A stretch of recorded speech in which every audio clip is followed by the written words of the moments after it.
बिस्मिल्लाहिर्रहमानिर्रहीम। स्टूडेंट्स अस्सलाम वालेकुम, कैसे हैं आप सब लोग। स्टूडेंट्स एक दफ़ा फिर आपके सामने हाजिर हैं और आज हम लेकर आए हैं चैप्टर नंबर 10 के प्रॉब्लम्स, लेकिन ये है क्लास फर्स्ट ईयर से रिलेटेड। ये आप देख सकते हैं क्लास फर्स्ट ईयर फिज़िक्स के चैप्टर नंबर 10 के प्रॉब्लम आज हम करेंगे। और स्टूडेंट्स आपको मालूम है कि कोरोना चल रहा है, क्लासेस नहीं हो रही, ऑनलाइन क्लासेस चल रही हैं, उसके अंदर भी कभी आपके पास नेट का एक्सेस अवेलेबल है और कभी नहीं है। इसलिए आपको लेक्चर्स रिकॉर्ड मिल जाएंगे, आप अपने अच्छी तरह तैयारी कर सकते हैं। सो स्टूडेंट्स चलते हैं चैप्टर नंबर 10 का प्रॉब्लम नंबर 1 करने। तो स्टूडेंट्स देखते हैं कि चैप्टर 10 जो है उस क्लास फर्स्ट ईयर का उसका आज हमने पहला प्रॉब्लम करना है और प्रॉब्लम है 10.1। अब स्टूडेंट्स आपने इसको ज़रा गौर से समझना है और बड़ा आसान सा और अच्छा सा प्रॉब्लम है।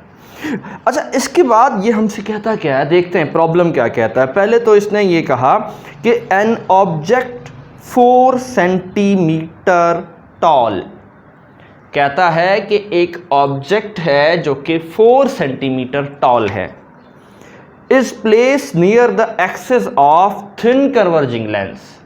कहाँ पे मौजूद है, किसी बारीक यानी थिन कन्वर्जिंग लेंस के पास रखा है।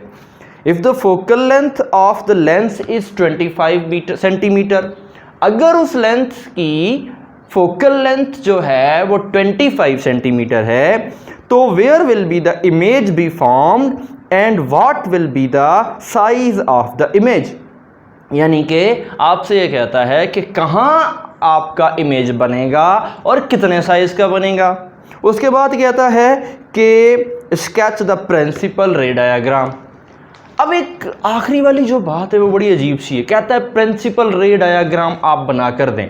हम एक काम करते हैं कि हम डेटा बनाने से पहले रफली डायग्राम पहले ही बना लेते हैं, आपके माइंड में ये चीज़ आ जाएगी जी। तो स्टूडेंट्स अब हम एक काम करते हैं कि ये एक प्रिंसिपल एक्सिस हम ड्रॉ करते हैं और अब ये हमसे कहता है मेरी ड्राइंग बहुत ज़्यादा अच्छी नहीं है, इसलिए मैं पहले ही आपसे एक्सक्यूज़ कर रहा हूँ कि ये आपके पास एक लेंस आ गया, थोड़ी सी आंख टेढ़ी हो गई है मान लो, ठीक है। अब आपसे ये क्या कहता है, कहता है कि यहाँ पर ये इधर आपका कोई ऑब्जेक्ट पड़ा है, ठीक है।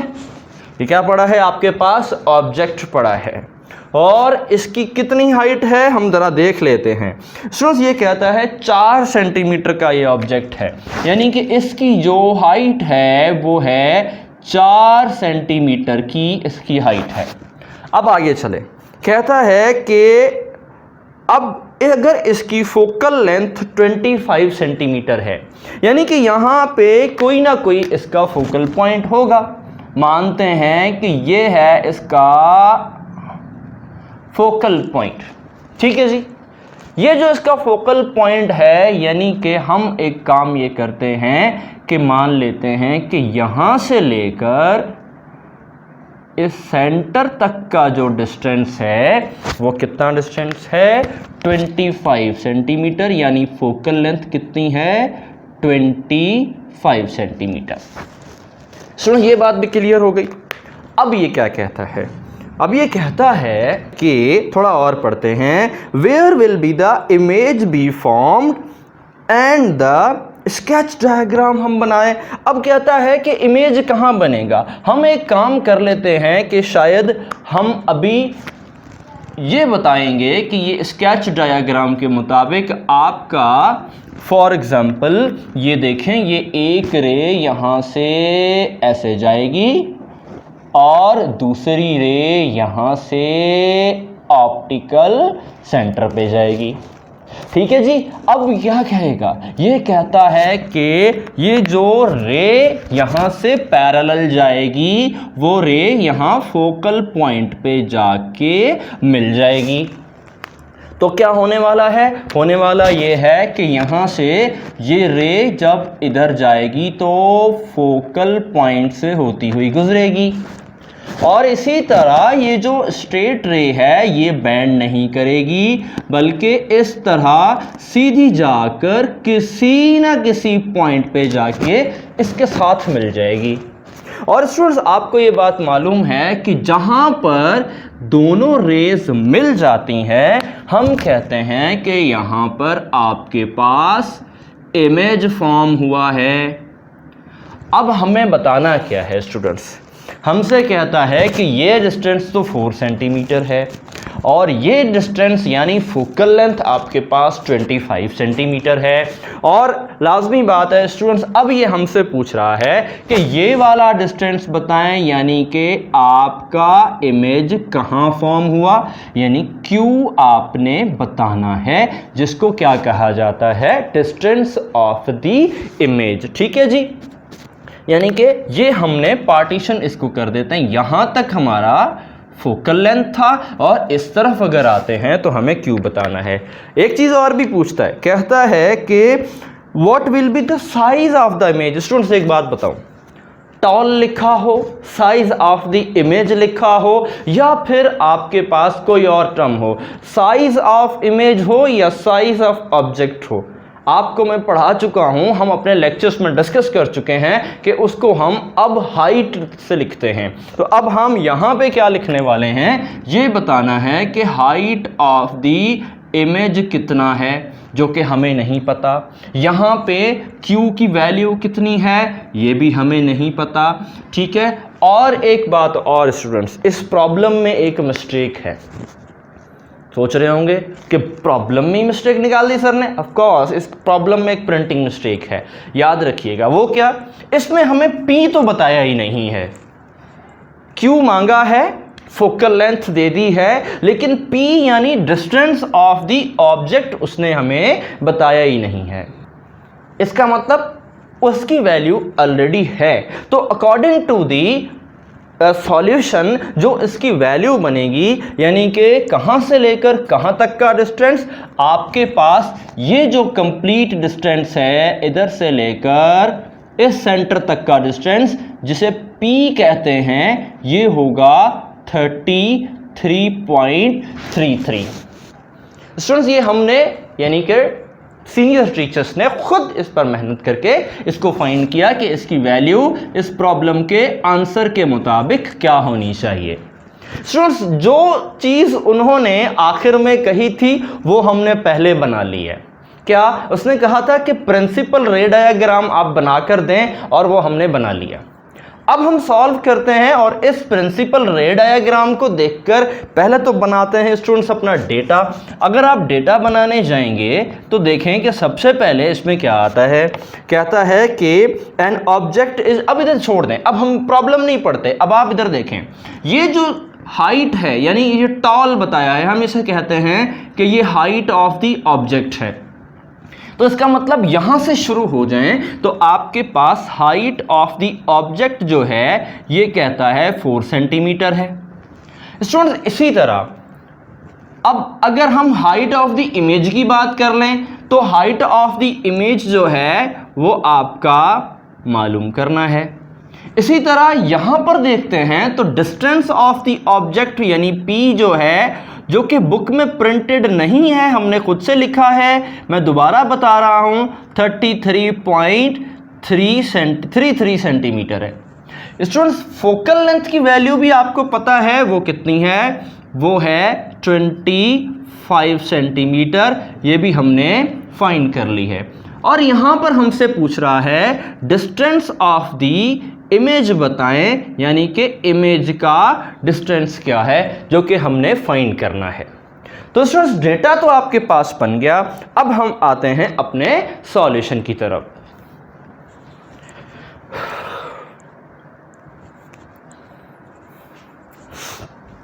हो जमा लो पालुडी, हो जमा लो।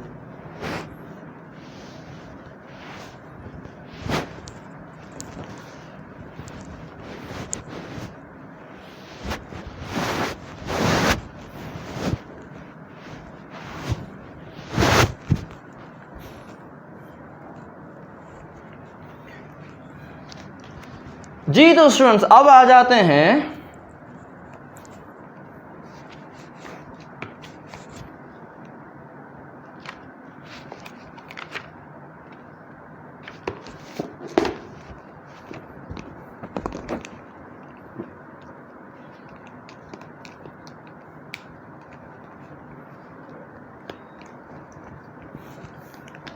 जी तो स्टूडेंट्स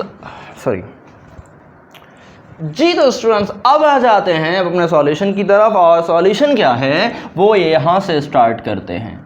स्टूडेंट्स अब आपके पास दो चीज़ें हैं। आपको अभी रिसेंटली ज़्यादा टाइम नहीं हुआ, क्लास मैट्रिक भी आपने पढ़ी है, और मैंने अभी रिसेंटली क्लास मैट्रिक के प्रॉब्लम करवाए भी हैं। और स्टूडेंट्स आपको शायद ये भी याद होगा कि मैंने थिनलेंस फार्मूला भी पढ़ाया था, जिसमें आपको एक फार्मूला याद होगा, वो क्या है, 1/f = 1/p + 1/q। अब स्टूडेंट्स अगर देखते हैं तो यहाँ पर आते हैं तो फोकल लेंथ की वैल्यू मिली है, हम डायरेक्टली फोकल लेंथ की वैल्यू पुट कर देते हैं। यहाँ पे p की वैल्यू कौन सी वैल्यू, जो कि हमने इस प्रॉब्लम में से ढूंढ की रखी है, 33.3 सेंटीमीटर। और स्टूडेंट्स आपने यहाँ पे 1/q फाइंड करना है, यहाँ पे आ गई प्लस की साइन। अब क्या करते हैं कि अगर आपने सॉल्व करना है तो इसको यहाँ पर ले जाएं। तो स्टूडेंट्स अब सिंपल मैथमेटिक्स, 1/25 माइनस का 1/33.33 centimetre is equals to 1/q। यहाँ पे स्टूडेंट एलसीएम लेते हैं। अब एलसीएम यहाँ पे थोड़ी सी कंफ्यूजन है कि इसका क्या एलसीएम होगा और इसका क्या एलसीएम होगा, किस तरह लेंगे, उसका बड़ा आसान तरीका है। अगर कोई कंफ्यूजन होती है कभी भी आपको एलसीएम लेते वक्त और आपने सॉल्व उसको नहीं किया, तो आप उसका तरीका यही है कि आप दोनों को एज अ एलसीएम उठा लें। तो कैसे उठाएंगे, आप क्या करेंगे कि ये आपके पास 25 इधर आ गया और यहाँ पे आपके पास आ गया 33.33। तो स्टूडेंट्स अब क्या करेंगे, अब हम ये करेंगे कि देखें 25 कैंसिल, आपके पास बचा 33.33।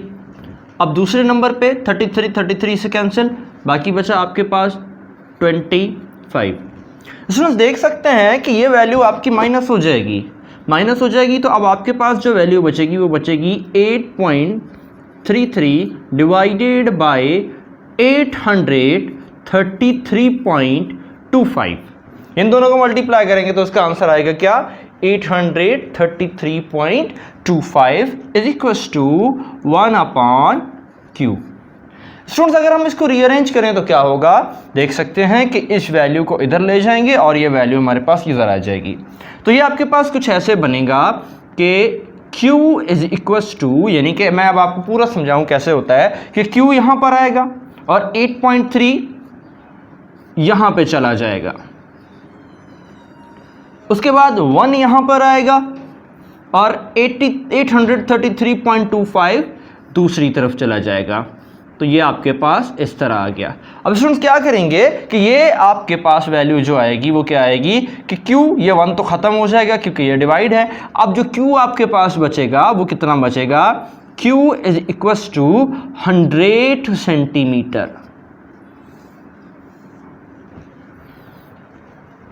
अब स्टूडेंट्स एक और काम करते हैं। अब ये करते हैं कि हम इस वैल्यू को, हमने ये q फाइंड कर लिया है, अब हमने करना है क्या, height of the image find. Student आपको याद होगा फॉर्मूला हमने अपने टॉपिक्स में डिस्कस कर रखा है, क्या, height of the image divided by height of object is equals to distance of the image divided by distance of object, यानी hi divided by ho is equals to q/p। अब यहाँ पे आपके पास height of the image find करना है और height of the object कितना है, 4 सेंटीमीटर। तो हम अगर वैल्यू पुट करते हैं तो height of the image is equals to height of the object is equals to q की वैल्यू आपने अभी फाइंड की है, कितनी है, 400, और p की वैल्यू आपके पास है 33.33। अब स्टूडेंट्स क्या करते हैं, हम ये करते हैं कि हाइट ऑफ द ऑब्जेक्ट की वैल्यू भी आप अगर यहाँ पे पुट कर लें, वो कितनी है, 4। तो क्या हो जाएगा, height of the image is equals to 4 को उस तरफ ले जाएंगे, 4 multiply by 100 divided by 33.33। Students क्या होने वाला है कि ये ऊपर वाली वैल्यू आपस में मल्टीप्लाई हो जाएगी, ये हो जाएगा 1200 डिवाइडेड बाय 33.33। अब अगर ये डिवाइड होता है, सॉरी 1200 नहीं 400, अब अगर ये डिवाइड होता है तो इसका जो आंसर आएगा वो आपके पास आएगा कितना, 12 सेंटीमीटर। सो स्टूडेंट्स, आज का प्रॉब्लम हमारा कंप्लीट हो गया। पहला प्रॉब्लम हमारा कंप्लीट हुआ। अगर कोई चीज़ आपको समझ में नहीं आई या कोई इशू है इस प्रॉब्लम में तो आप ज़रूर डिस्कस कीजिएगा। जब तक के लिए अल्लाह हाफ़िज़।